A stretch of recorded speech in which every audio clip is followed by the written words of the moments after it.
Hello दोस्तों, तो हम लोग आज 10वीं कक्षा के फर्स्ट चैप्टर का सेकंड पार्ट देखने वाले हैं। इससे पहले पार्ट हम ऑलरेडी लोड कर चुके हैं, तो आप जाके देख सकते हो। पहले पार्ट में हम लोग जनरली रासायनिक अभिक्रिया से संबंधित हम लोग देखे थे कि बैलेंस कैसे करना है रासायनिक अभिक्रिया। तो हीट एंड ट्रायल मेथड था एक आपका, हीट एंड ट्रायल मेथड। उससे डायरेक्टो आपको बैलेंस करना था, डायरेक्ट आप उसको बैलेंस करते हो, मल्टीपल करके आप बैलेंस कर सकते हो। तो ये हम लोग पार्ट 1 में डिस्कस कर चुके थे, अब जाके उसको भी देख सकते हो। यहाँ तक हम लोग कर चुके थे पार्ट 1 में, इसके बाद हम लोग को आगे करना है। लेकिन उससे पहले हम चाहते हैं कि रासायनिक रिएक्शन जो है या रासायनिक अभिक्रिया है, इसको आपको समझने के लिए सबसे ज़्यादा इंपॉर्टेंस आपको वैलेंसी है। जब तक आप वैलेंसी आपको दिमाग में नहीं आएगा, तब तक आप उसको या तो फार्मूला नहीं बना पाओगे या रिएक्शन हो रहा है उसको समझ नहीं पाओगे कि चीज़ें लिखा हुआ है तो कैसे। तो वैलेंसी जानना आपको इम्पोर्टेंस है। ये हम 9th क्लास के एनसीईआरटी में डिस्कस कर चुके थे, वहीं पढ़ना था हमको, लेकिन फिर भी आज हम डिस्कस करेंगे क्योंकि यहाँ इम्पोर्टेंस है, तो उसको भी हम देखेंगे। उसके बाद हम अपने इस फार्मूला पर हम आएंगे।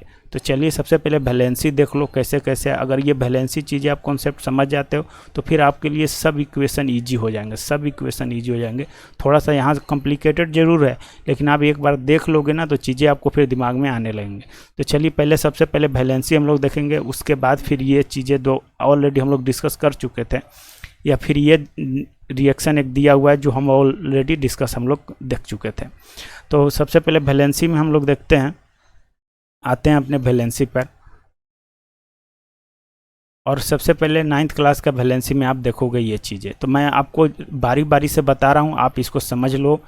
क्योंकि डायरेक्ट आप जाके वहाँ आप यहाँ पास आन के अब इलेक्ट्रॉनिक्स कॉन्फ़िगरेशन तो डायरेक्ट निकाल के चेक करने में तो हर का टाइम लगेगा। वो तो सीखना है कि कैसे निकाला जाता है, लेकिन आप हर का निकाल के चेक करने में तो आपको टाइम उतना है नहीं एग्ज़ाम में। तो आपको याद रखने पड़ेंगे कम से कम 1 से लेके 30 तक ला एलिमेंट का वैलेंसी आपको याद रखना है। और इसमें भी आप शॉर्टकट कर दो तो 1 से लेके 20 तक आपको एकदम जनरली कंटिन्यूसली याद रखना है।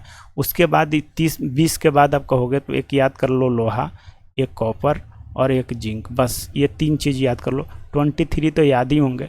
पीरियोडिक टेबल आप रखो, रूम में लगा लो, उसको बार बार देखते रहोगे तो आपको सब ऐसे देखते देखते याद हो जाएगा। इजी तरीका यही है, नहीं तो फिर उसके बाद आपको रटना लगे पड़ेगा, रटोगे तो आप भूल ही जाओगे। तो बार बार देखते देखते माइंड में बैठ जाएगा आपको। चलिए हम लोग इसको एक रिकैप के तौर पर हम लोग देखते हैं। 9th क्लास का ये है। सोडियम का हम लोग देख चुके थे, सोडियम का 1 होता है, पोटेशियम का 1 होता है, सिल्वर का 1 होता है। कॉपर का बात करेंगे तो कॉपर का देखो जहाँ टिक मार्क करेंगे 2 होगा। कॉपर का होता है एक 1 वाला होता है, एक कॉपर का जिसका वैलेंसी 2 होता है। तो ये वाला 2 वाला है, ये होता है क्यूपरस, एक होता है क्यूप्रिक। तो ये चीज़ें आप ध्यान रखो कि इसका 2 होता है। बाद में हम एक और जैसे मेटल और नॉन मेटल में आएंगे तो वहाँ भी डिस्कस करेंगे थोड़ा बहुत। इसके बाद लोहा का बात करेंगे तो लोहा का भी 2 होता है, जिसे बता चुके हैं, जैसे FeO है, और एक बताए थे Fe2O3 है। तो एक बताए थे फेरस, एक होता है फेरिक। तो फेरस फेरिक में यहाँ लोहा का 2 आएगा, एक लोहा का आएगा। जैसे कि यहाँ आयरन की बात करते हैं, देखो एक आयरन यहाँ है आपका, एक आयरन यहाँ है और फिर एक आयरन यहाँ है। तो देखो यहाँ वैलेंसी कितना है, 2 है, और यहाँ वैलेंसी कितना है, 3 है। अब कैसे पता चलेगा कि कहाँ वैलेंसी कितना है? तो जैसे कि यहाँ पास आप देख लो कि FeO बना, तो यहाँ पास वैलेंसी क्या होगा, ऑक्सीजन का वैलेंसी क्या होगा, 2 होगा माइनस, और इसका लोहा का कितना होगा, +2 होगा, तभी तो FeO बना है ये चीज़। यहाँ पास देखो ऑक्सीजन का वैलेंसी कितना होगा, 2 होगा। यहाँ पास इसका देखो तो लोहा का वैलेंसी 3 होगा, तभी तो इधर क्रॉस होके ये इधर चला गया, ये इधर चला गया। तो जब तक ये चीज़ें आप नहीं समझोगे तो आपको केमिकल फार्मूला में थोड़ा बहुत दिक्कत हो सकता है। मैं भी चीज़ें समझ में आ रहा है, केमिकल फार्मूला कैसे बनता है ऑलरेडी डिस्कस कर चुके हैं, बता चुके हैं कि सामने सामने वैलेंसी लिखो, फिर एरो का साइन इधर डालो, फिर इसको इधर डालो और दोनों को शिफ्ट कर दो, तो ये आपका केमिकल फार्मूला बन जाएगा। एल्युमिनियम के 3 होता है। फिर हाइड्रोजन के कहें H+ आयन, हाइड्राइड के कहेंगे तो H- होता है, याद रखना है। क्लोरीन, फ्लोरीन, ब्रोमीन, आयोडीन, एसेटीन, इस सब का कितना होता है, 1 होता है। ऑक्सीजन का 2 होता है, सल्फर का 2 होता है, नाइट्रोजन का 3 होता है। तो ये सब एक वाला था। एक वाला का बात करेंगे तो मतलब एलिमेंट वाला था ये। अब बहु परमाणु को कहेंगे, ये सब परमाणु था, ये बहु परमाणु को कहेंगे। यहाँ पास आपको याद रखना इंपॉर्टेंस है, इसको डायरेक्टली आप याद रख सकते हो। जैसे अब बात करें यहाँ पास, अब इसको थोड़ा हटा लेते हैं हम। इसको याद करना, अमोनिया क्लोराइड है। क्या है ये? अमोनिया क्लोराइड है। अमोनिया क्लोराइड के कैसे याद रखोगे? NH4 ऐसे जनरली याद नहीं रहेगा, उसका भी हम तरीका निकाले हैं कैसे आपको याद रहेगा। तो आप अमोनिया क्लोराइड, अमोनिया से अमोनिया क्लोराइड एक फार्मूला बना सकते हो, और यही फार्मूला आपको याद रखाएगा कि वैलेंसी अमोनिया के 1 होता है। तो इसका फार्मूला बनाओगे तो NH4Cl होगा। ऐसे आपको ये जनरली फार्मूला याद होगा। तो आप ये फार्मूला को लिखो और डायरेक्ट क्लोरीन का आपको याद है कि -1 होगा, और फिर अमोनिया का होगा कितना? +1 होगा, तभी ये फार्मूला ऐसे लिखा हुआ है। ये चीज़ आपको समझना है। तो फिर आपको अमोनिया का याद हो गया होगा, मे भी ये ट्रिक समझ में आ रहा होगा आपको। फिर हाइड्रोक्साइड है, OH का है, तो OH का माइनस कितना होगा? 1 होगा, -1 होगा। आप इसको ऐसे नहीं याद रख सकते हो -1, तो अब इससे कैसे याद रखोगे? इसका एग्जाम्पल के लिए आप ले सकते हो, जैसे कि आप कर सकते हो NaOH, ऑक्सीजन का 1 हो गया, और यहाँ हाइड्रोक्साइड का क्या हो गया? -1 हो गया, इसका +1 हो गया। तो इसका मतलब ये फार्मूला सही लिखा है। जैसे इसी में एक एग्जाम्पल लिखें, कैल्शियम हाइड्रोक्साइड। अब ये बताओ फार्मूला सही लिखा है कि ना? ऐसे लिख देगा, ये सही है कि गलत है, अब ये चूज करना है। तो हम देखेंगे कैल्शियम का हमको वैलेंसी याद है 2 होता है, इसका 1 होता है। तो अभी इसको इधर शिफ्ट करोगे तो देखोगे कैल्शियम के पास 1 जाएगा, इसके पास 2 जाएगा, तो ये गलत लिखा है, यानी इसका मतलब क्या होगा? CaOH के होल 2। ऐसे आपको समझना है, तभी आप फार्मूला बना पाओगे। जब तक आपको वैलेंसी नहीं आएगा, आप फार्मूला गलत हमेशा लिखोगे। फार्मूला सही करने के लिए वैलेंसी आपको याद रहेगा, खासकर बहु परमाणु कोला आपको याद रखना है बार बार। और कैसे याद रखोगे? आपको एक एक फार्मूला याद रखना है, और उसी फार्मूला से आपको याद रहेंगे वैलेंसी। तो OH का याद रहेगा -1 होगा, NaOH वाला याद रखो, नहीं तो फिर ये वाला याद रखोगे तो आपको याद रहेगा। नाइट्रेट है, NO3। नाइट्रेट से आप कैसे याद रखोगे कि वैलेंसी इसका -1 होता है? कैसे याद रखोगे कि इसका माइनस होता है? तो अब इसको नाइट्रेट से याद रख सकते हो। पोटेशियम नाइट्रेट, फार्मूला इंपॉर्टेंस है, VBI है, याद ही होगा जनरली। तो इसमें क्या करोगे? पोटेशियम का वैलेंसी हमको मालूम है कि +1 होगा, ठीक है, और इसका नाइट्रेट का -1 होगा, तभी तो ये फार्मूला है। ऐसे करके आप याद रख सकते हो। मे भी ये ट्रिक आपको समझ में आ रहा होगा कि कैसे याद करना है। उसके बाद बात करेंगे, ये वाला है हाइड्रोजन कार्बोनेट, या इसी को कहते हैं बाइकार्बोनेट, इसी को बोलेंगे बाइकार्बोनेट। बाई कर दो, बाइकार्बोनेट, H लगा रहेगा तो बाइकार्बोनेट। यहाँ कार्बोनेट की बात करेंगे तो CO3। अब इसका वैलेंसी कितना है? -1 है, और इसका वैलेंसी कितना है? 2 है, -2 है। अब कैसे याद रहेगा? तो देखो, इसको ऐसे याद रख सकते हो आप, इसको ऐसे याद रख सकते हो। देखो यहाँ पास आप ऐसे याद रखते हो, सोडियम बाइकार्बोनेट। ये जनरली याद होगा, बार बार एग्जाम में पूछा है। बाइकार्बोनेट माने खाने वाला सोडा, खाने वाला सोडा, खाने वाला सोडा है जी। ये सोडियम बाई कर दिया, मतलब कि अनपच कर दिया, ऐसे करके याद रखना दिमाग में। तो NaHCO3। अब ये देखना कि ये फार्मूला हम सही लिखे हैं कि नहीं। यहाँ क्या 2 होगा? क्या यहाँ 2 होगा कि नहीं होगा, कि 1 होगा? तो आप देखना कि बाइकार्बोनेट को, यहाँ बाइकार्बोनेट का वैलेंसी कितना है? 1 है, तो -1 हो गया। और सोडियम का वैलेंसी कितना होता है? +1, तो +1। तो ये फार्मूला लिखा हुआ मेरा सही है। ऐसे आपको पकड़ना है, ऐसे चीज़ें आप पकड़ लिए तो फिर आपके लिए केमिकल रिएक्शन ईजी, दम हलवा हो जाएगा। चीज़ें आप समझ रहे होगे, मे भी आपको समझ में आ रहा होगा कैसे बन रहा है। उसके बाद देखना आपके लिए केमिकल रिएक्शन दम ईजी हो जाएगा।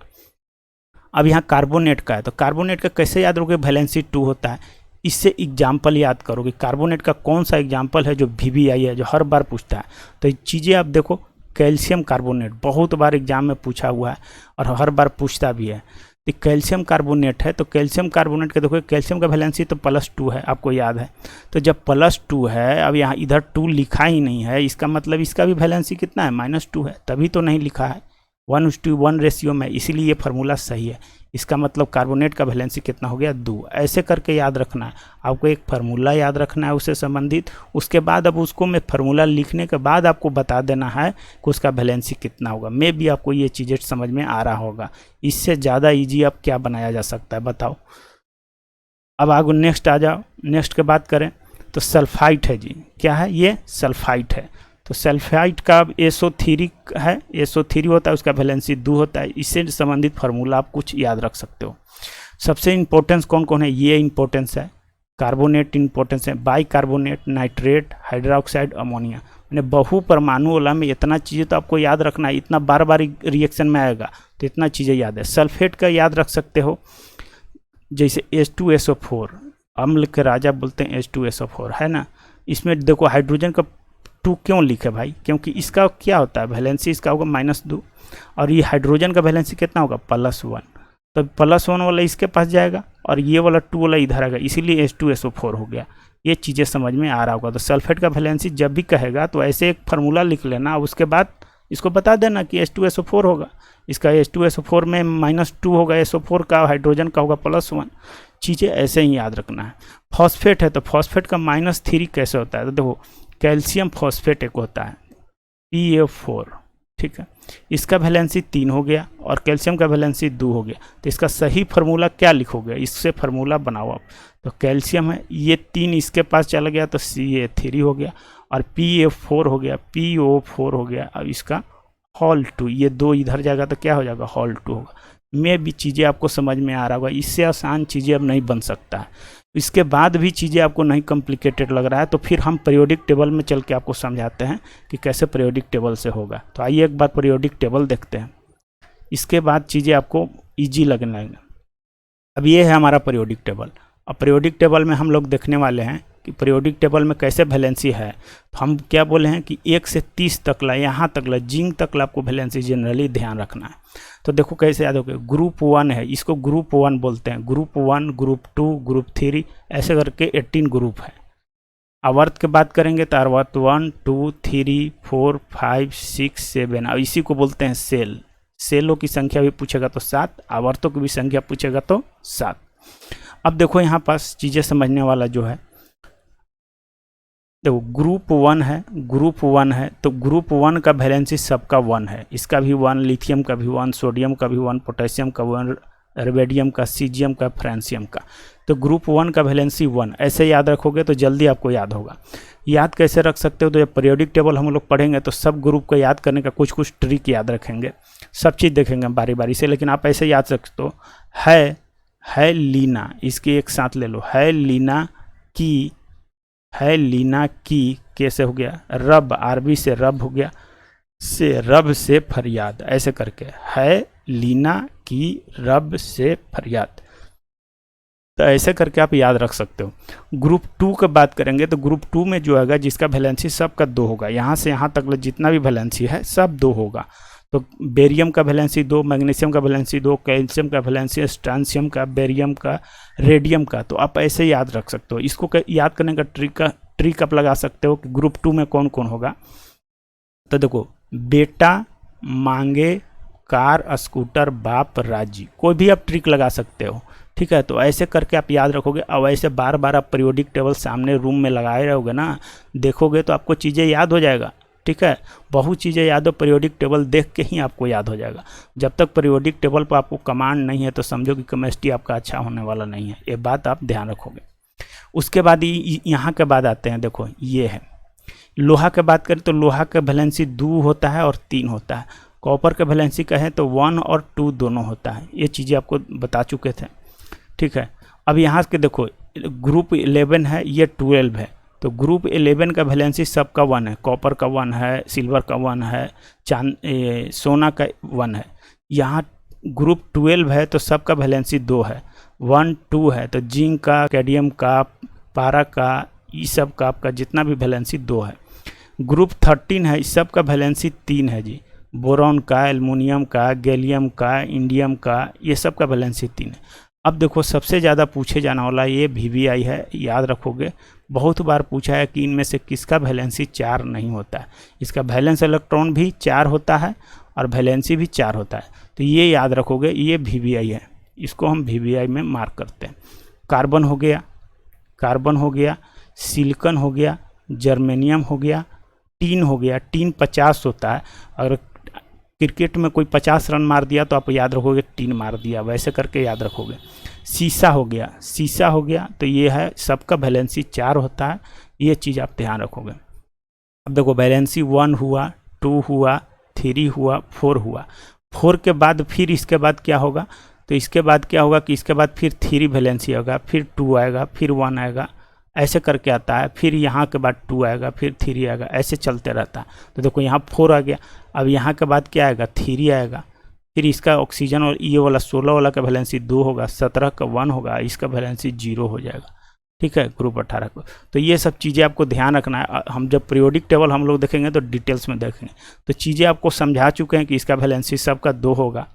ठीक है, इसका सबका valency fluorine, chlorine, bromine, iodine, astatine, इसका 0 ग्रुप बोलते हैं, इसका वैलेंसी सबका 1 होगा। मैं भी चीज़ें आपको अब यहाँ तक समझ में आ रहा होगा। चलिए हम चलते हैं अपने टॉपिक पर, जो हम लोग का टॉपिक यहाँ पास है। तो हम लोग यहाँ पास आए थे अपने टॉपिक पर। ठीक है, तो टॉपिक पर आए थे तो सबसे पहले देखो यहाँ कार्बन मोनोऑक्साइड है और यहाँ हाइड्रोजन है। तो कार्बन मोनोऑक्साइड को हाइड्रोजन से रिएक्शन करवाएं तो उत्प्रेरक के रूप में, कैटालिस्ट के रूप में प्रेशर लिए। कैटालिस्ट में क्या ले सकते हो, प्रेशर, टेम्परेचर, ये सब चीज़ें लोगे या लाइट लोगे। तो यहाँ पास रिएक्शन क्या बनेगा, तो ये बन जाएगा मिथाइल अल्कोहल। क्या बनेगा, मिथाइल अल्कोहल। रिएक्शन आपको कुछ कुछ याद रखने पड़ेंगे, बार बार आप लिखोगे तो अपने आप आपको मालूम चलेगा कि कार्बन मोनोऑक्साइड को हाइड्रोजन से रिएक्शन करते हैं तो क्या बना था, मिथाइल अल्कोहल। ये VBI है जी, इसको VBI मार्क करना। यहाँ से क्वेश्चन एग्जाम में बहुत बार पूछा हुआ है। जैसे पूछेगा कि प्रकाश संश्लेषण के लिए 4 चीज़ें जो इंपॉर्टेंस है उनमें से इनमें से कौन सा नहीं है। तो 4 चीज़ें में तो वो आपको मालूम होगा, कार्बन डाइऑक्साइड, जल होगा, क्लोरोफिल होगा, सूर्य का प्रकाश होगा और क्लोरोफिल होगा। ये 4 चीज़ तो आपको याद रखना है। ये चीज़ तो पहला क्वेश्चन पूछेगा ही पूछेगा। उसके बाद बात करेंगे तो इसमें पूछ चुका है एक बार एग्जाम में कि कार्बन डाइऑक्साइड के कितने इसमें जो है अणु भाग लेते हैं, कितने अणु, 6, ये 7, 8 ऐसे करके। तो देखो कार्बन डाइऑक्साइड का यहाँ इक्वेशन बैलेंस किया हुआ है, तो देखो कितना अणु यहाँ भाग ले रहा है, तो कितना हो जाएगा 6। जल के कितने भाग लेते हैं, तो आपको हो जाएगा 12। तो ये आपको याद रखना है। थोड़ा डीप में क्वेश्चन बनेगा, थोड़ा डीप में क्वेश्चन बन के पूछा हुआ है, तो ये चीज़ें आपको ध्यान रखना है। यहाँ पास ग्लूकोज फार्मूला याद रखना है, VBI है ग्लूकोज को। ऑक्सीजन बना, यहाँ जल भी मिला, तो सब 6 है, सिर्फ जल वाला आप लिखना 12। देखो यहाँ 12 जल था और प्राप्त कितना हुआ 6, तो 6 का लॉस हो गया। तो ऐसे आप याद रखना। ठीक है, तो ये चीज़ें में भी समझ में आ रहा होगा आपको। आगे देखते हैं, इसमें इससे संबंधित कुछ प्रश्न था। यहाँ पर सब रिएक्शन है, आप खुद से रिएक्शन करके देख सकते हो। आपको हम चीज़ें अब समझा चुके हैं, आपको समझ में आया होगा। अगर नहीं भी समझ में आ रहा है तो आप कमेंट कर सकते हो, क्योंकि ऑनलाइन और ऑफलाइन में डिफरेंस हो जाता है। ऑफलाइन में हम बहुत तरीके से समझा सकते हैं। अब यहाँ पर जल और बोरियम क्लोराइड है, तो देखो बोरियम क्लोराइड है, बेरियम क्लोराइड है। तो बेरियम का वैलेंसी 2 होगा और क्लोरीन है तो इसका वैलेंसी 1 होगा। तो बेरियम का 2 होगा तो यहाँ 2 हो जाएगा, BaCl2। सोडियम सल्फेट है, देखो NaSO4। ठीक है, अब देखो NaSO4 है तो सोडियम का वैलेंसी 1 है। अब SO4 का वैलेंसी कितना है, NaSO4 का होगा 2, तो इसका कितना हो जाएगा Na2SO4। अब मेरा सही लिखा है। अब इसको रिएक्शन करते हैं तो क्या होगा। अब देखो रिएक्शन के लिए 2 चीज़ है, एक आपको रिएक्टिव एक होता है, रिएक्टिव एलिमेंट तत्व। रिएक्टिव एलिमेंट उसको कहेंगे जो ज़्यादा क्रियाशील है, मतलब दूसरा को कहे कि हम पावरफुल है, तुम हट जाओ, हम तुम्हारे जगह पर हम आएंगे। तो यहाँ पर देखो, यहाँ बेरियम है और यहाँ सोडियम है, ये दोनों में कोई एक वो रिएक्टिव होगा। जब रिएक्टिव होगा तो उसको वो डिस्प्लेस कर देगा, हटा देगा, और वो अपना जगह ले लेगा। तो यहाँ पर देखो सोडियम पावरफुल है। ऐसे 4 को याद रखना, पोटेशियम, सोडियम, कैल्शियम और मैग्नीशियम। अभी चारों ये याद रखो, आगे हम मेटल और नॉन मेटल में पढ़ेंगे तो इस सीरीज को देखेंगे। तो देखो सोडियम सबसे पावरफुल है। अगर यहाँ सोडियम, ये पोटेशियम सबसे पावरफुल है, यहाँ सोडियम है, तो सोडियम को अगर रहेगा तो पोटेशियम इसको रिमूव कर देगा, बोलेगा कि वहाँ से हटो, हम तुमसे ज़्यादा पावरफुल है, हम रहेंगे साथ में, तुम बाहर जाओ। तो यहाँ पास यहाँ देखो, यह सोडियम सल्फेट के साथ है, तो सोडियम इससे बेरियम से ज़्यादा है, तो बेरियम को हटा के क्लोरीन के साथ जुड़ जाएगा, तो सोडियम क्या हो जाएगा, क्लोराइड हो जाएगा। अब उसके बाद बेरियम के पास तो ऑप्शन बचा, जो बचा उसी के साथ न जाएगा, तो बचा क्या, ये SO4, तो यहाँ हो जाएगा प्लस में बेरियम सल्फेट। अब ये हम जो बनाए हैं ये फार्मूला सही है कि नहीं। देखो क्लोरीन का वैलेंसी 1 होता है, सोडियम का वैलेंसी 1, NaCl सही है। बेरियम का वैलेंसी 2 होता है, सल्फेट का वैलेंसी 2 होता है, तो BaSO4 सही है। में भी समझ में आ रहा होगा। इसमें इम्पोर्टेंस इसलिए बता रहे हैं कि ये जो बना ये अवक्षेप है। अवक्षेप कैसा होता है? जो पानी में अघुलनशील है। सॉलिड होगा, ये सॉलिड होगा और अघुलनशील होगा, अघुलनशील। तो ये अवक्षेप बनता है। आपसे यही पूछेगा एग्जाम में,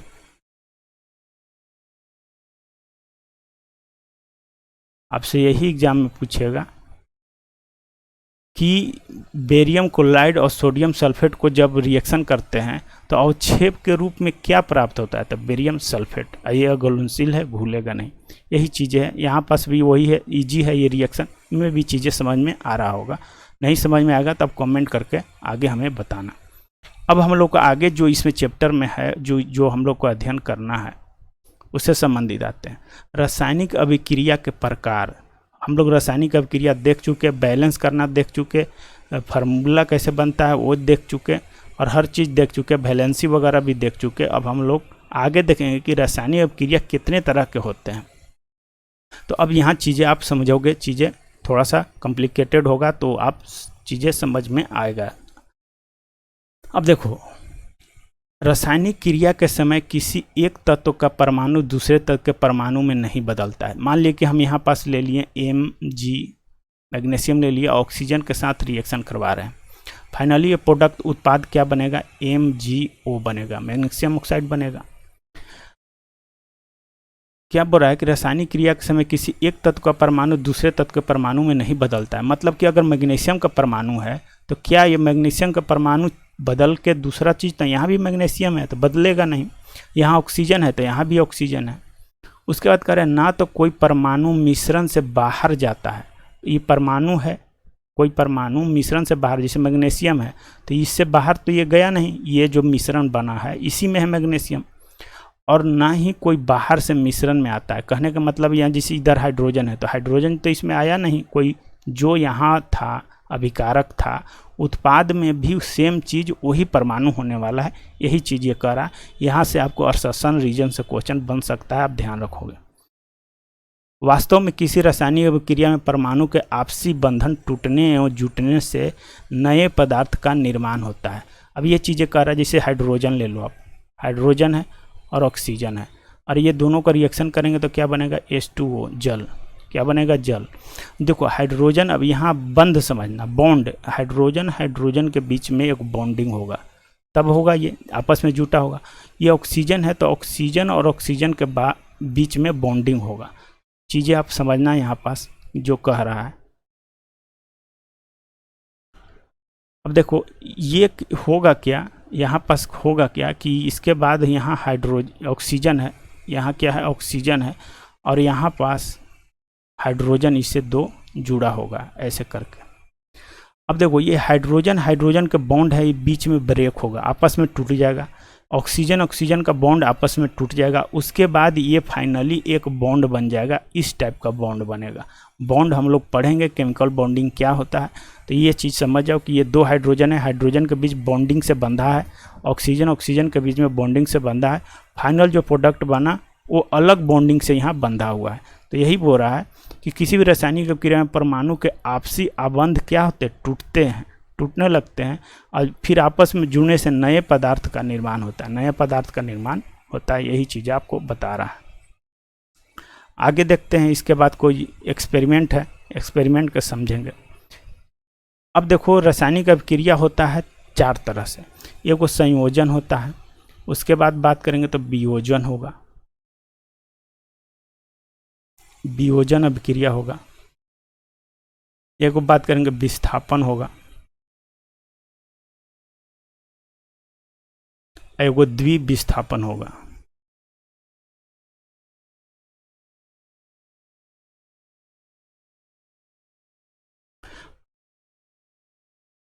संयोजन में क्या होगा? संयोजन में दो अभिकारक, जैसे कि अभी एग्जाम्पल लिए थे, जैसे हाइड्रोजन है, ऑक्सीजन है, दो अभिकारक, एक अभिकारक ये है, एक अभिकारक ये है, या रिएक्टेंट बोलेंगे। ये दोनों रिएक्शन करके फाइनल जो उत्पाद बनाएगा H2O, ये उत्पाद बनाएगा। तो उत्पाद कितना है? एक है। क्या है? एक है। एक उत्पाद बना। तो इसी को बोलेंगे संयोजन रिएक्शन। इसको क्या बोलेंगे? संयोजन रिएक्शन। वियोजन रिएक्शन में क्या होगा? अलगे होगा। जैसे कैल्शियम कार्बोनेट है, कैल्शियम कार्बोनेट को अगर हम यहाँ पास अगर मान लीजिए हीट करते हैं तो ये कैल्शियम ऑक्साइड और CO2 में कन्वर्ट हो जाएगा, CO2 में। मतलब एक अभिकारक है और दो उत्पाद बना यहाँ, तो इसको हम बोलेंगे वियोजन। क्या बोलेंगे? वियोजन। में भी समझ में आ रहा। विस्थापन क्या होगा? अभी हम लोग जो एग्जाम्पल लिए थे बेरियम क्लोराइड और ये सोडियम सल्फेट का, तो उसमें एक दूसरे को रिप्लेस कर रहा था, बोल रहा था मेरे स्थान से तुम हट जाओ और हम वहाँ पास रिएक्शन कर लेंगे, तो वो विस्थापन हो गया। डबल विस्थापन में क्या हो जाएगा कि एक यहाँ से हटेगा, दूसरा वहाँ से हटेगा। तो आगे में हम लोग इसको डिस्कस करने वाले हैं। मैं भी आपको ओवरव्यू एक दे दिए ताकि दिमाग में चीज़ें समझ में आ रहा होगा। चलिए हम लोग देखते हैं। सबसे पहले हम लोग का क्या है? संयोजन अभिक्रिया। तो इसके बारे में हम लोग कुछ जो यहाँ दिया हुआ है उसके अपने अकॉर्डिंग समझा जाएगा। आते हैं आगे में। अब यहाँ कह रहा है एक एक्सपेरिमेंट है, एक बीकर में थोड़ा सा कैल्शियम ऑक्साइड ले लीजिए। कैल्शियम ऑक्साइड का फार्मूला क्या होगा? CaO। देखो ऑक्सीजन का वैलेंसी 2, कैल्शियम का वैलेंसी 2, तो ये कैल्शियम ऑक्साइड सही लिखा हुआ है। तथा बुझा हुआ चूना लीजिए। बुझा हुआ चूना नहीं, बिना बुझा हुआ चूना होगा, बिना बुझा हुआ चूना। कैल्शियम ऑक्साइड को क्या बोलते हैं? बिना बुझा हुआ चूना या कली चूना भी बोलते हैं, कली चूना लीजिए। इसमें धीरे धीरे जल मिलाइए और बीकर को स्पर्श कीजिए जैसा चित्र में यहाँ दिया गया है। इसके ताप में कोई परिवर्तन होता है कि ना? अब देखो इसको समझोगे। अब ये जो मार्केट में चूना मिलता है, कली चूना, मार्केट में लाओगे बोरा से भर के। मान ले कि गांव देहात में होता क्या, घर में दीवार को पुताई करना है, तो पुताई करने के लिए चूना लाओगे, जाओ मार्केट से दे दिए कि जाओ भाई मार्केट से चूना लेते आओ 5 kg चूना लेके आया तुम, या उसको लेकर आए, तो उसके बाद फिर क्या किया कि इसको अपने बीकर में जाके पानी में जाके डाल दिए। पानी में ऐसे डाल दिए। पानी में डालने के बाद देखोगे कुछ देरी के बाद कि ये एकदम बॉयलिंग करने लगता है। बॉयलिंग करने वाला देखे भी होगे घर में, बॉयलिंग करने लगता है। तो अब बॉयलिंग करेगा ये, तो यहाँ से टेम्परेचर क्या होगा? हीट निकलेगा। हाथ डालोगे तो हाथ आपको क्या हो जाएगा? एकदम पूरा गला देगा। ये इस टाइम में इतना हीट रहता है। तो ये कह रहा है कि टच कीजिए, तो टच करने पर क्या होगा? गर्म लगेगा। तो यही कह रहा है परिवर्तन ताप में हुआ, तो यस हुआ, बढ़ गया टेम्परेचर, क्या हो गया? बढ़ गया।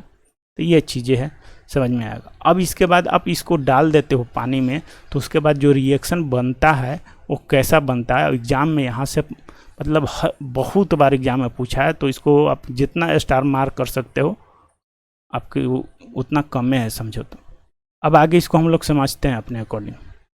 यहाँ पास देखो यही रिएक्शन को यहाँ बताया। देखो यहाँ बिना बुझा हुआ चूना सही लिखा है।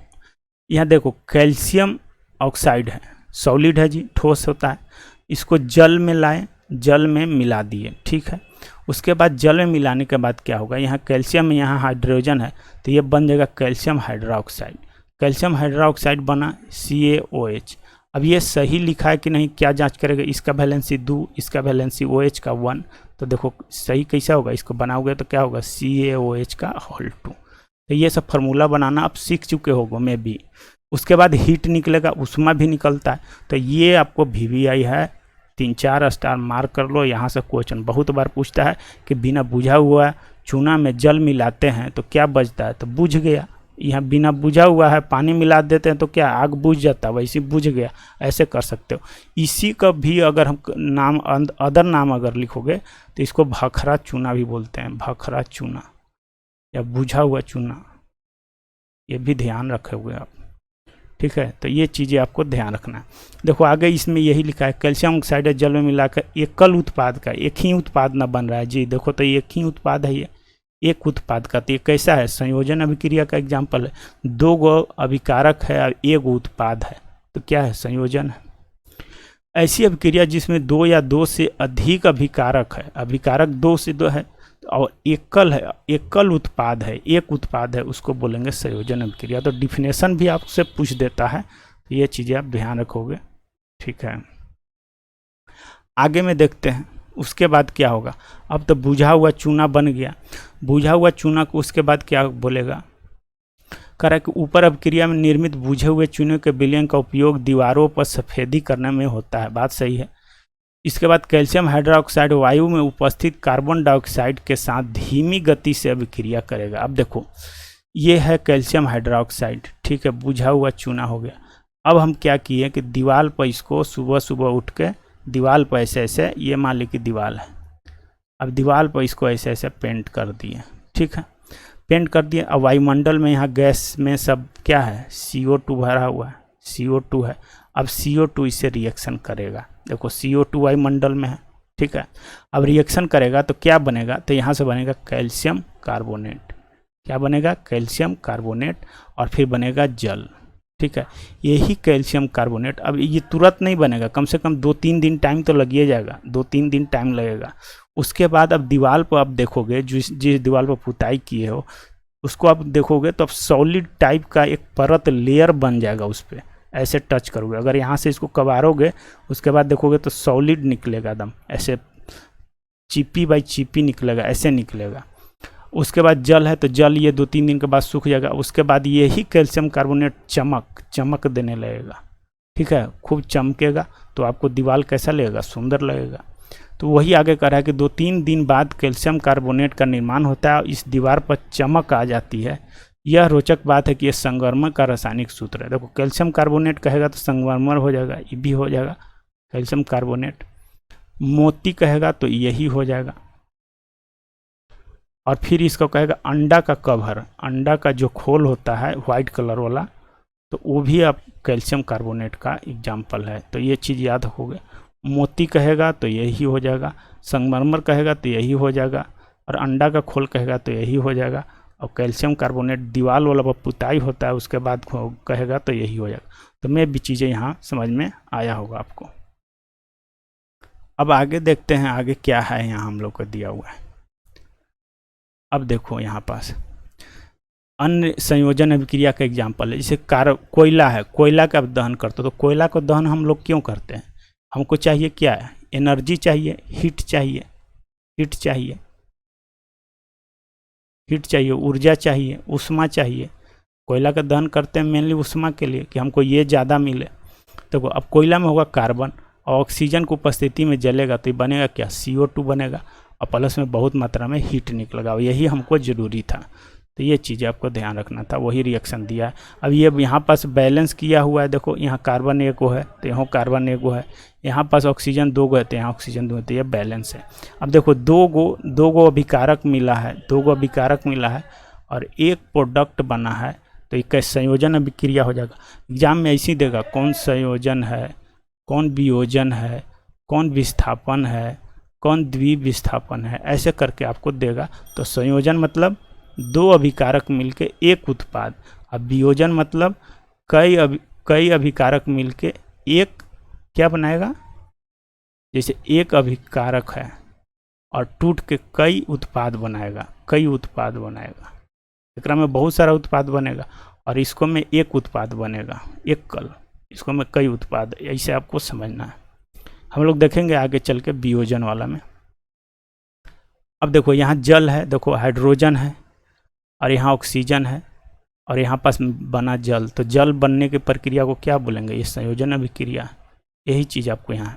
अब यहाँ देखो कह रहा है कि सरल शब्दों में हम कह सकते हैं कि 2 या 2 से अधिक पदार्थ या तत्व या यौगिक पदार्थ कुछ भी हो सकता है, संयोग करके एकल उत्पाद का निर्माण करता है, एकल उत्पाद का निर्माण करता है।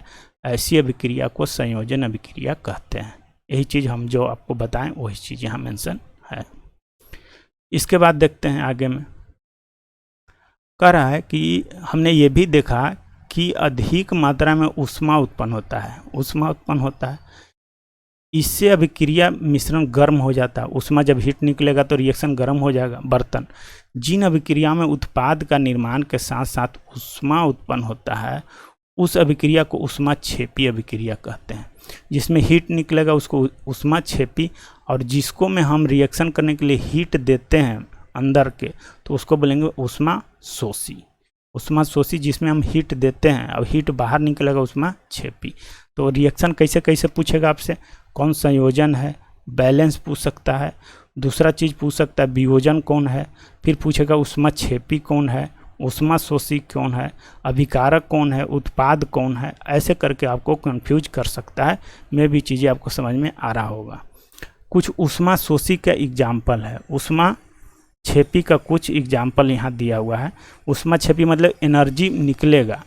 जैसे कि देखो मीथेन गैस है, जो हम लोग गैस जलाते हैं, प्राकृतिक गैस, ऑक्सीजन के प्रेजेंस में जलाएंगे तो CO2 बनेगा, जल बनेगा, और हमको ज़्यादा मात्रा में एनर्जी चाहिए, इसी के लिए हम जला रहे थे उसको, एनर्जी के लिए। तो ये कैसा होगा, एनर्जी देगा तो ऊष्मा छेपी होगा, ऊष्मा शोषी होगा तो ऊष्मा छेपी होगा, एनर्जी रिलीज करेगा।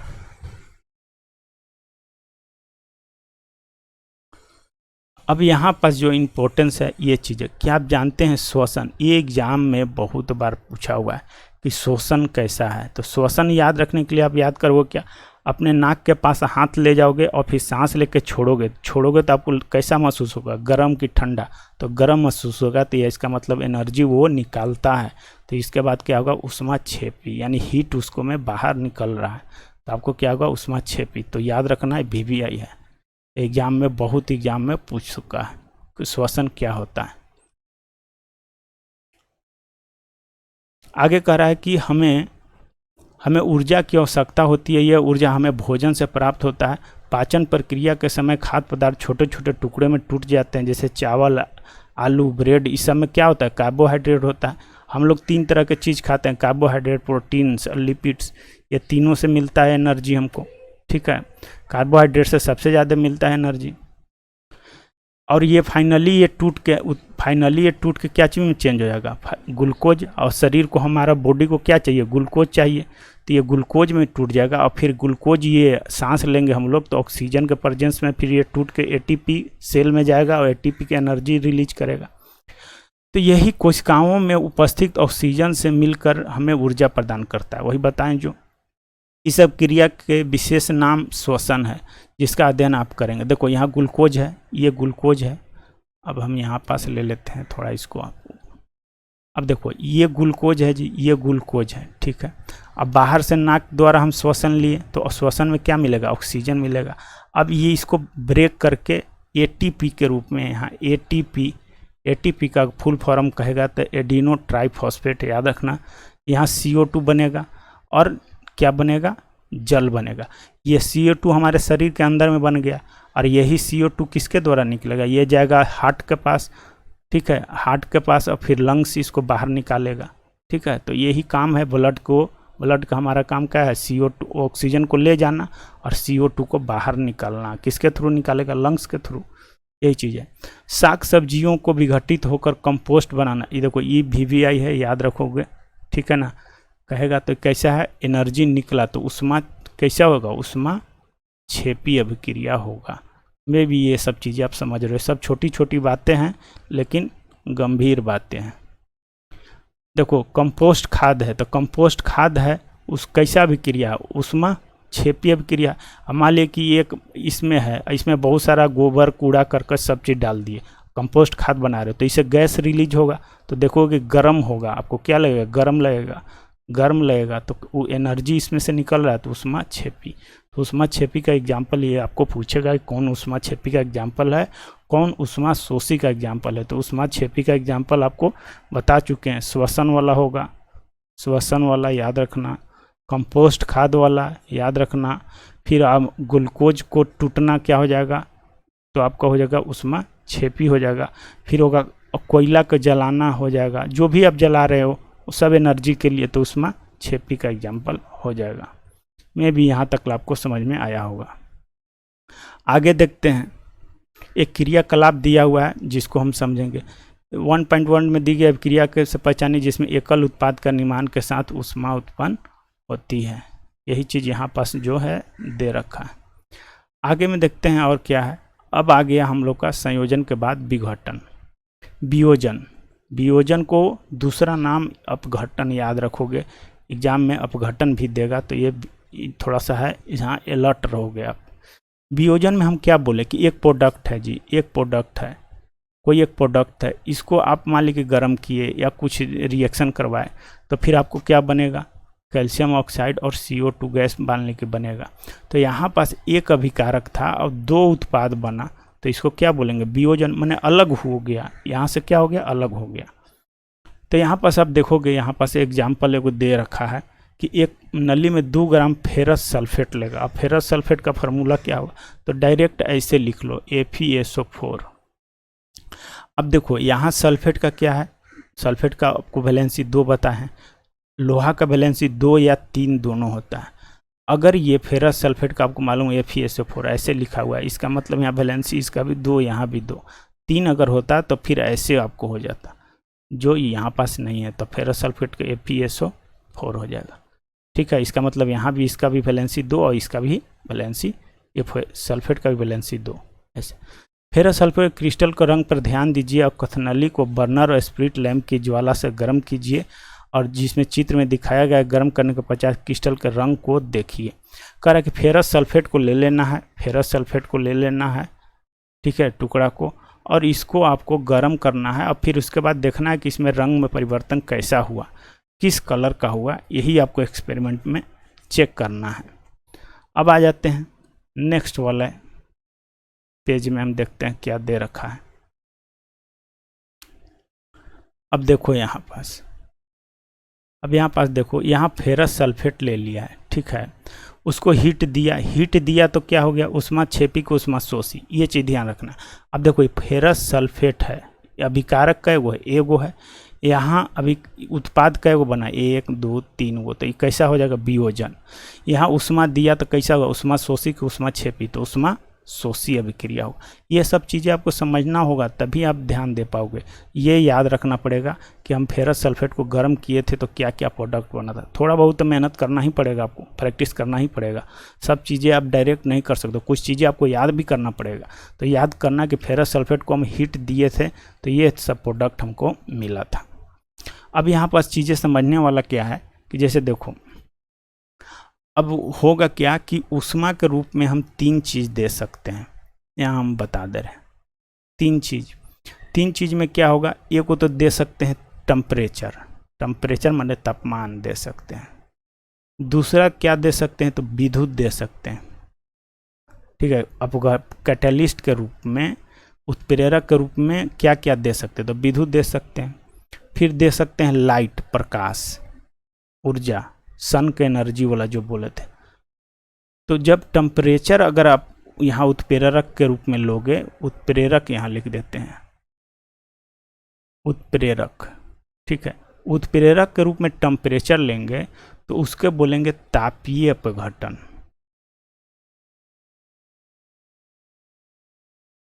तापीय अपघटन।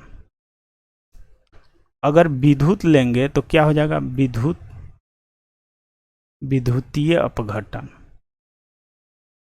अगर प्रकाश लेंगे, ऊर्जा लेंगे, सन का प्रकाश, प्रकाश का मतलब सूर्य का प्रकाश, तो लेंगे तो उसको क्या बोलेंगे, प्रकाशीय अपघटन, प्रकाशीय अपघटन। जैसे कोई रिएक्शन है, यहाँ पास कोई रिएक्शन हो रहा है, अब यहाँ पास टेम्परेचर हम ले लिए, टेम्परेचर, तो इसको कैसा अभिक्रिया बोलेंगे, इसको बोलेंगे तापीय अपघटन हुआ। इसके बाद यहाँ पास ऐसे रिएक्शन नहीं हो रहा है, लेकिन यहाँ पास हम इलेक्ट्रिक दे दिए, लाइन दे दिए, तो क्या अगर ये रिएक्शन होगा तो क्या बोलेंगे, इसको विद्युतीय अपघटन। और यहाँ पर ये है, और यहाँ पर सूर्य का प्रकाश अगर है, जैसे फोटोसिंथेसिस वाला में सूर्य का प्रकाश है, तो उसको क्या बोलेंगे, कौन सा इस करे, तो प्रकाशीय अपघटन। ये चीज़ें आपको समझना है। जैसे आपसे पूछेगा कि प्रकाश संश्लेषण कौन सी अभिक्रिया है, कहेगा तापीय अभिकरण कि विद्युतीय अभिकरण अपघटन, या कहेगा प्रकाशीय अपघटन, तो कौन सा आंसर होगा, तो प्रकाशीय अपघटन।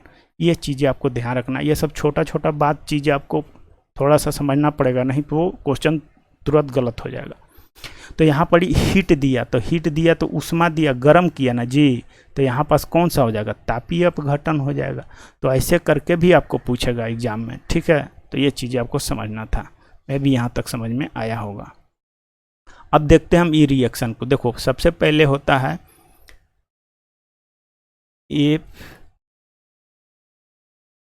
FeSO4 7H2O, इसका नाम सुने होंगे, इसका नाम है नीला, सॉरी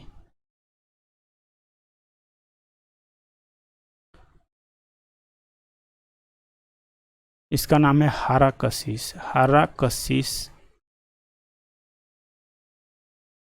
हारा कशिश, या इसको बोल सकते हैं ग्रीन विट्रियोल के नाम से भी जाना जा सकता है, या इसी को बोलते हैं हारा थोथा। यहाँ हारा कर लो, हारा थोथा, ठीक है। एक्चुअली ये तो फाइनल प्रोडक्ट यहाँ दिया है, लेकिन एक्चुअली होगा क्या पहले देखो। इसको आप हीट करोगे, क्या करोगे, हीट करोगे, इसको आप हीट किए, यहाँ ये सिंबल हीट का ऐसे दे देते हैं। हीट करोगे तो ये क्या होगा, FeSO4 होगा, ये ब्रेक हो जाएगा और 7H2O इधर हो जाएगा, जल अलग हो जाएगा, यानी जल उड़ जाएगा। हीट करेंगे तो जल इसमें मौजूद है तो जल उड़ जाएगा जी, ठीक है। अब जल उड़ जाएगा तो इसके बाद फिर हीट करो और हीट बढ़ाओ, टेम्परेचर बढ़ाओ, तो अब जो बचा, अब ये तो जल अलग हो गया, ये ख़त्म हो गया, ये बचा है जी। अब इसको हीट कर रहे हो तो यही यहाँ डायरेक्ट दे चुका है, एक स्टेप आपको आगे करके दिया हुआ है। तो अब इसको हीट करोगे, तो इसको हीट करोगे तो आपको बनेगा Fe2O3 SO2 और प्लस में आपको बन जाएगा SO3। अब आपको हम यहाँ बता चुके हैं कि आयरन वाला का FeO मतलब फेरस हो गया, और Fe2O3 इसका मतलब यहाँ ऑक्सीजन का वैलेंसी 2 है और यहाँ आयरन का वैलेंसी 3 है। यहाँ आयरन का वैलेंसी 2 है और ऑक्सीजन का भी 2 है। यहाँ 3 वाला है तो 3 इधर चला गया, 2 इधर, इसलिए हो गया फार्मूला Fe2O3, यानी फेरिक ऑक्साइड, इसको बोलेंगे फेरस ऑक्साइड। तो ये सब चीज़ें आपको समझ में आ रहा होगा। या फेरस ऑक्साइड हो गया, SO2 हो गया और फिर SO3 बन गया। तो ये चीज़ें आपको समझ में आया होगा कैसे रिएक्शन आपको बना। अब आगे देखते हैं, यही चीज़ जो हम आपको बताएं यहीं पास लिखा हुआ है, वियोजन है। इसमें क्या अभिकारक एगो है, रिएक्टेंट एगो है और उत्पाद 3 गो है, यही चीज़ यहाँ समझा रखा है। अब ऊष्मा देने के बाद कैल्शियम कार्बोनेट, कैल्शियम ऑक्साइड और कैल्शियम कार्बन डाइऑक्साइड में टूट जाता है। देखो कैल्शियम कार्बोनेट है, इसको पर हीट दिए, ये एग्जाम्पल आपको हम बता चुके हैं, ठीक है। इस पर हीट दिए तो देखो ये है कैल्शियम कार्बोनेट, इसको आप हीट दिए, ताप दिए तो तापीय अपघटन हो गया, अब ये हो गया कैल्शियम ऑक्साइड और CO2 गैस बना। तो ये सब एग्जाम्पल याद रखना पड़ेगा आपको कि किसको क्या दे रहे तो किस में टूट रहा था। 1-2 बार आप लिख लोगे पेज पर ना, तो आप चीज़ें आपको कंप्लीट हो जाएगा। ऊष्मा देने के बाद कैल्शियम और कैल्शियम ऑक्साइड कार्बन डाइऑक्साइड में वियोजित हो जाता है, इसीलिए कौन सा है, वियोजन अभिक्रिया है, जिसका उपयोग विभिन्न उद्योगों में कैल्शियम ऑक्साइड को चूना बिना बुझा हुआ चूना भी कहते हैं। देखो कैल्शियम ऑक्साइड के ये बिना बुझा हुआ चूना होगा, यहाँ भी मिस्टेक किया हुआ, बिना बुझा हुआ चूना भी कह सकते हैं। इसके अनेक उपयोग से सीमेंट उद्योग ऊष्मा में दी गई वियोजन अभिक्रिया को ऊष्मा वियोजन भी कहते हैं, ऊष्मा वियोजन भी कहते हैं। ये बात आपको ध्यान रखना था। अब आगे देखते हैं, कुछ क्रियाकलाप दिया हुआ उसको आपको समझना है जो इम्पोर्टेंस है। यह क्रियाकलाप में कह रहा है कि ऊष्मीय वियोजन अभिक्रिया एक अन्य उदाहरण है। ऊष्मीय वियोजन अभिक्रिया जिसमें एनर्जी ऊष्मा देना पड़ेगा, उसको क्या बोलेंगे, ऊष्मीय वियोजन अभिक्रिया भी बोलेंगे। एक कथनली में लेड नाइट्रेट का चून लीजिए, क्या लेंगे, लेड नाइट्रेट का चून लेंगे। लेड नाइट्रेट, तो लेड का फार्मूला क्या होता है, Pb होता है, और नाइट्रेट का क्या होता है, NO3 होता है, NO3 होता है। अब देखो नाइट्रेट का एग्जाम्पल आपको याद होगा, जैसे कि अब नाइट्रेट का हमको नहीं वैलेंसी याद हो रहा है, तो क्या बोले थे कि पोटेशियम नाइट्रेट तो याद होगा, ये पॉपुलर फार्मूला है।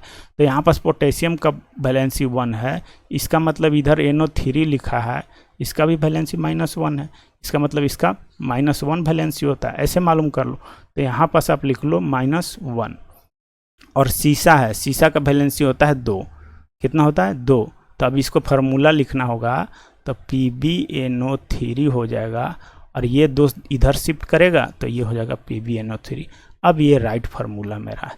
तो मैं भी आपको फार्मूला समझ में आ रहा होगा कि कौन सा फार्मूला सही लिखा है, कौन सा गलत लिखा है। जब तक आपको वैलेंसी नहीं मालूम रहेगा आप नहीं निकाल पाओगे।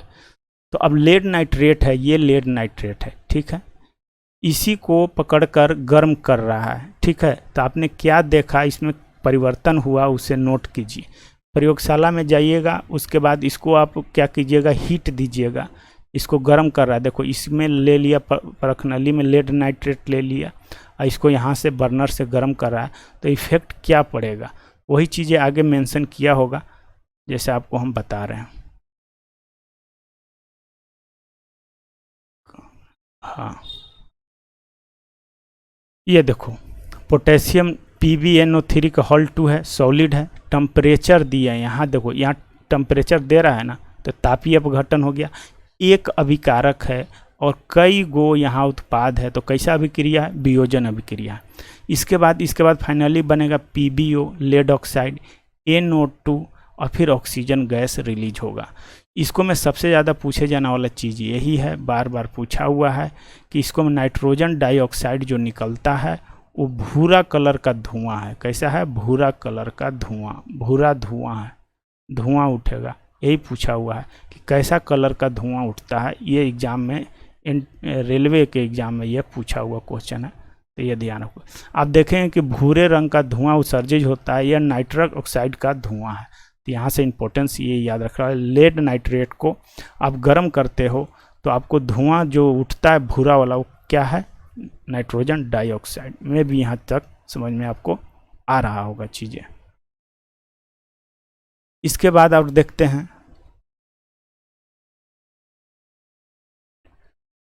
आगे में क्या हम लोग का मेंशन किया हुआ है। अब देखो यहाँ पास हम लोग अभी जितना भी देखें, अभी जितना भी आप रिएक्शन देखें सब टेम्परेचर वाला था जी, टेम्परेचर, जिसमें टेम्परेचर दे रहे थे, टेम्परेचर दे रहे थे, कोई रिएक्शन था, यहाँ टेम्परेचर दे रहे थे और यहाँ उत्पाद बन रहा था। अब हम लोग देखेंगे विद्युत वाला कि ये है और यहाँ पास करंट फ्लो करेंगे तो अब इधर उत्पाद बनेगा, तो करंट वाला एग्जाम्पल आपको याद रखना है, यही यहाँ पास मेंशन किया हुआ है। देखो ये करंट वाला है, ठीक है, जैसे देखो जैसे कि हाइड्रोजन है, ठीक है, ये ऑक्सीजन है, ये मिलकर बना जल, क्या बना, जल। तो ये आपको कैसा है, ये इधर दो उत्पाद है और इधर इधर दो अभिकारक है और इधर एक उत्पाद है, एक उत्पाद है, एकल उत्पाद बना। तो ये कैसा हो गया, संयोजन। अब हम क्या करेंगे कि ये जल है, अब जल में हम क्या करेंगे, ये जल है, ठीक है, जल का विलयन है और जल के विलयन में हम ऊपर से क्या डाल दी, करंट फ्लो करवा दिए, क्या कर दिए, करंट। अब ये जल किस में टूट जाएगा, हाइड्रोजन प्लस ऑक्सीजन में ये टूट जाएगा। अगर हमको जल से हाइड्रोजन और ऑक्सीजन हमको चाहिए तो उसको हमें करंट फ्लो करवाना पड़ेगा, अलग अलग तोड़ना पड़ेगा, तभी तो होगा ये। तो यही चीज़ आपको यहाँ पास बताया हुआ है, यही एक्सपेरिमेंट यहाँ पास देगा। इस एक्सपेरिमेंट में क्या क्या चीज़ें होगा वो चीज़ें आपको ध्यान रखना है। कुछ कुछ चीज़ें जो है यहाँ से इम्पोर्टेंस है, एग्जाम में आपको पूछे जाएंगे, तो आपको ध्यान रखना पड़ेगा। आइए देखते हैं इस एक्सपेरिमेंट को। कह रहा है कि एक प्लास्टिक मग लीजिए, इसके तली में 2 छिद्र करके रबड़ की डाल दीजिए। 2 छिद्र किया, एक प्लास्टिक का मग था, ठीक है, जो छिद्रों में कार्बन इलेक्ट्रोड, करंट फ्लो होने के लिए ये ब्लैक टाइप के जो दे रहा है ये कार्बन का रोड है जी, जैसा चित्र में दिखा है। इन इलेक्ट्रोड को 6 वोल्ट का बैटरी से जोड़ दिया, इलेक्ट्रोड है देखो 6 वोल्ट का बैटरी से जोड़ दिया है, 6 वोल्ट का बैटरी से यहाँ जोड़ दिया है। इसमें जल डालिए, इतना जल डालिए कि इलेक्ट्रोड उसमें डूब जाए। देखो जल इतना रखना है ताकि ये जो काला टाइप का इलेक्ट्रोड है ग्रेफाइट का, ये डूब जाना चाहिए, दिखना नहीं चाहिए। और फिर जल में थोड़ा सा तनु सल्फ्यूरिक अम्ल दीजिए। तनु और सांद्र आपको बता चुके हैं। सांद्र मतलब कि इस तनु का मतलब जल का मात्रा ज़्यादा है और उसमें एसिड का मात्रा कम है या क्षार का मात्रा कम है।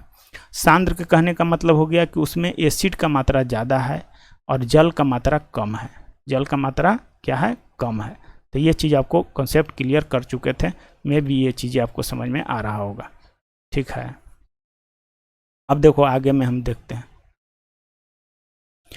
जल से भरी 2 आंशिक परखनलियों को दोनों कार्बन के इलेक्ट्रोड के ऊपर उल्टा 2 परखनली आव लेना है। जल से भरी 2 आंशिक परखनली, ये देखो ये है और ये परखनली शीशा का है, मतलब कि आप कह सकते हो ऊपर से ऐसे इसको कार्बन इलेक्ट्रोड को ढक देना ताकि इसको में आ जाए। पानी वगैरह भी इसमें देखो, इसमें भी पानी यहाँ तक चढ़ जाएगा कैपिलरी फ्लो के थ्रू, उल्टा करके रख दें।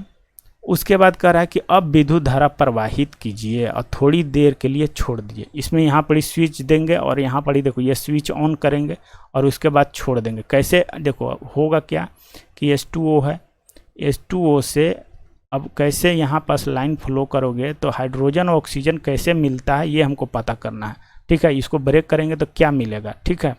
वही अभिक्रिया के द्वारा इन दो इलेक्ट्रोड पर आप बुलबुले बनते हुए देखेंगे। देखो बुलबुला बन रहा है यहाँ पास, देखो यहाँ बुलबुला दोनों पर बन रहा है। ये बुलबुले आंशिक नली से जल को विस्थापित कर देते हैं। ये बुलबुले क्या होगा, आंशिक नली से जल को विस्थापित कर देगा, यानी जल को ब्रेक कर देगा हाइड्रोजन ऑक्सीजन में। क्या दोनों प्रखनली में एकत्रित गैस का आयतन समान है?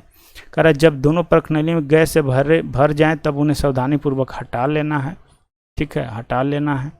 आगे का प्रोसेस देखना है। जल दोनों प्रखनलियों गैस से भर जाएं तो सावधानीपूर्वक हटा लिए, ठीक है। एक जलती हुई मोमबत्ती के दोनों प्रखनलियों को मुंह पर ले जाकर गैसों की जांच करें कि क्या होगा, ठीक है। मेनली देखो वही चीज़ है जो आपको हम बता रहे हैं, जल को ब्रेक कर रहा है। अब यहाँ पास चीज़ें जो समझने वाला है वो समझो, जहाँ से आपको क्वेश्चन एग्जाम में बनेंगे। अब यहाँ से क्वेश्चन बोलेगा कि एनोड है, क्या है, एनोड है। तो एनोड क्या होगा, देखो ये एनोड है तो एनोड हो जाएगा पॉजिटिव वाला को बोलेंगे एनोड। कैथोड है तो ये निगेटिव वाला के बोलेंगे, ठीक है। यहाँ पास देखो जब एनोड है तो एनोड के पास ये बुलबुला निकला, ये निकला क्या, ऑक्सीजन। क्या निकला, एनोड पर ऑक्सीजन। यही पूछेगा कि एनोड वाला पर कौन सा गैस रिलीज हुआ था, ऑक्सीजन। कैथोड वाला पर देखो यहाँ पर जो बुलबुला छूटा यहाँ पास, तो ये कौन सा था, हाइड्रोजन। तो एनोड पर, कैथोड पर क्या मिला, हाइड्रोजन। यही एग्जाम में पूछता है कि जल को जब विद्युत अपघटन किया जाता है, जल को विद्युत अपघटन किया जाता है तो हाइड्रोजन किस पे मिलता है, ऑक्सीजन किस पे, तो हाइड्रोजन मिलेगा आपको पॉजिटिव वाला पर। पॉजिटिव को बोलते हैं एनोड और निगेटिव वाला पर क्या मिलेगा, ऑक्सीजन। ऑक्सीजन को बोलते हैं कैथोड। तो यही चीज़ें एग्जाम में आपसे पूछेगा। जब ऑक्सीजन वाला ये एनोड पर हुआ इसी को बोलते हैं ऑक्सीकरण। यहाँ हो गया, क्या चीज हो गया, ऑक्सीकरण हो गया।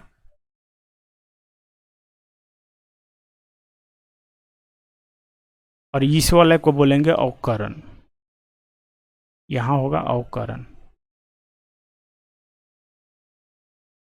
यहाँ ऑक्सीजन का जुटना हो गया ऑक्सीकरण, अब ये हो गया अवकरण हो गया यहाँ हाइड्रोजन का। मैं भी यहाँ तक समझ में, यहाँ से एग्जाम में यही पूछेगा, कैथोड एनोड वाला बहुत बार पूछा है, ध्यान रखोगे चीज़ें कहाँ किस पे कौन मिलता है, ठीक है। आगे देखते हैं। अब ये हम लोग विद्युत वाला देख लिए। अब हम लोग जो देखने वाले हैं, जो उत्प्रेरक के रूप में अब हम लोग ले लें हैं सन के प्रकाश, यहाँ लेंगे और उसके वाला जो रिएक्शन है वो चीज़ देखना है। तो देखो यहाँ पास एगो चाइना डिश है, चाइना डिश ये है फ्लास्क है। इसको मैं देखो सिल्वर क्लोराइड ले लिया, सिल्वर क्लोराइड होगा AgCl2, AgCl होगा, सिल्वर का वैलेंसी 1, क्लोरीन का वैलेंसी 1, तो 2 नहीं होगा 1 होगा, AgCl होगा, ठीक है। अब देखो यहाँ Ag सिल्वर क्लोराइड ले लिया है, सूर्य का प्रकाश है, ठीक है, सूर्य का प्रकाश। तो कैसा है, उष्मा छेपी है कि उष्मा शोषी है, अभी तक हम जो देख रहे थे तो ये चीज़ इसे यहाँ उष्मा हम लोग दे रहे हैं तो ये उष्मा शोषी हो जाएगा।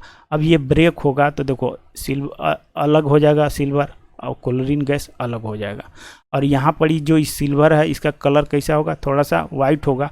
अब यहाँ जो सिल्वर निकलेगा ये थोड़ा सा धूसर हो जाएगा, तो यहाँ पास पूछा हुआ है धूसर रंग का हो जाता है।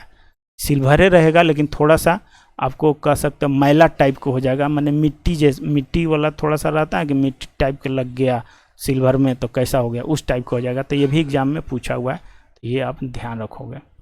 उसके बाद यहाँ नेक्स्ट में एक और देगा, एक और एग्जाम्पल देगा, जिसे कहेगा कि सिल्वर ब्रोमाइड है, सिल्वर ब्रोमाइड को सूर्य के प्रकाश दिए तो सिल्वर और ब्रोमीन में टूट गया। ये चीज़ दोनों एग्जाम्पल याद रखना है, सिल्वर क्लोराइड, सिल्वर ब्रोमाइड में कौन सा, सूर्य का प्रकाश। ऐसा ना कि करंट फ्लो करवा देना, ऐसा ना कि हीट दे देना, क्या, सूर्य का प्रकाश। समझ में आया। तो ये सूर्य का प्रकाश दिया तो कैसा हो जाएगा, प्रकाशीय अपघटन होगा, या इसी को बोलेंगे फोटोलाइसिस। फोटोलाइसिस इंग्लिश में कहेंगे तो फोटोलाइसिस हो जाएगा। टेम्परेचर देंगे तो क्या हो जाएगा, थर्मोलाइसिस, थर्मोलाइसिस हो जाएगा। अब अगर विद्युत देंगे तो इलेक्ट्रोलाइसिस हो जाएगा। ये सब चीज़ें ध्यान रखना। इसमें क्या देंगे, करंट, इलेक्ट्रोलाइसिस, थर्मो मतलब टेम्परेचर, फोटो मतलब हो गया प्रकाश का ऊर्जा। तो इसमें होगा श्वेत श्याम फोटोग्राफी। श्वेत श्याम फोटोग्राफी मतलब कि पहले वाला जो सफ़ेद कलर का फोटो निकलता था देखे होगे घर में मम्मी पापा का फ़ोटो होगा जो वाइट कलर का होगा, ब्लैक एंड वाइट, तो उसको में जो यूज किया जाता था, इसमें सिल्वर ब्रोमाइड का यूज किया जाता था, ये याद रखिएगा। ये सब कैसा है जी, वियोजन की अभिक्रिया है, बिल्कुल सही बात है। अब इसमें पूछेगा उष्मा शोषी की उष्मा क्षेपी, तो इसमें एनर्जी हम दे रहे हैं तो क्या होगा, उष्मा शोषी की अभिक्रिया प्लस वियोजन, ये चीज़ें आपको ध्यान रखना था। यहाँ तक में भी आपको समझ में आया होगा। अब देखना है यहाँ पास आगे में क्या दिया है, तो कह रहा है कि हमने वियोजन अभिक्रिया में अभिकारकों को तोड़ने के लिए, अभिकारक को तोड़ने के लिए उष्मा दिए या प्रकाश दिए या विद्युत की आवश्यकता होती है। जिन अभिक्रिया में ऊर्जा अवशोषी होता है उन्हें उष्मा शोषी कहते हैं। ठीक है, तो ये सब हमें एनर्जी दिए थे, वो सब कैसी रासायनिक अभिक्रिया था, तो कैसा था, उष्मा शोषी अभिक्रिया था। बाकी यहाँ पास थोड़ा एग्जाम्पल दिया हुआ है, इसको आप खुद से करोगे, ज़्यादा ही डिफ़िकल्ट नहीं है। यहाँ पास जो दिया है इसको समझ के करोगे। हम लोग इसका नेक्स्ट लेक्चर भी लेके आएंगे, आराम से पढ़ो। थोड़ा सा कॉम्प्लिकेटेड चैप्टर है, लगता है कि थोड़ा सा डिफ़िकल्ट है, लेकिन ऐसा कुछ है नहीं। आप अपने तरफ से, अब देखो विस्थापन वाला है और फिर द्विविस्थापन वाला है, हम नेक्स्ट लेक्चर में करेंगे। उसके बाद इसमें और एक और बचेगा ऑक्सीडेशन और रिडक्शन, ऑक्सीडेशन और रिडक्शन होगा। इसके बाद ये चैप्टर एंड हो जाएगा। मैं भी यहाँ तक समझ में आया होगा, आपको अच्छा लगा होगा तो आप लाइक कर देना, कमेंट कर देना। और थोड़ा सा देखो, हम इतना मेहनत कर रहे हैं उसके बाद भी कोई रिप्लाई नहीं आ रहा है। अब अगर आपको अच्छा कंटेंट लग रहा है तो आप इसको थोड़ा शेयर करो। वैसे भी पता नहीं ज़्यादा लोग व्यू आ नहीं रहे हैं, हो सकता है कंटेंट में प्रॉब्लम है या क्या में प्रॉब्लम है, या यूट्यूब उसको आगे में नहीं बढ़ा पा रहा है। तो थोड़ा इसको करो भी अपने तरफ से, ठीक है। बाकी देखते हैं आगे के लिए। आज के लिए इतना ही, थैंक यू।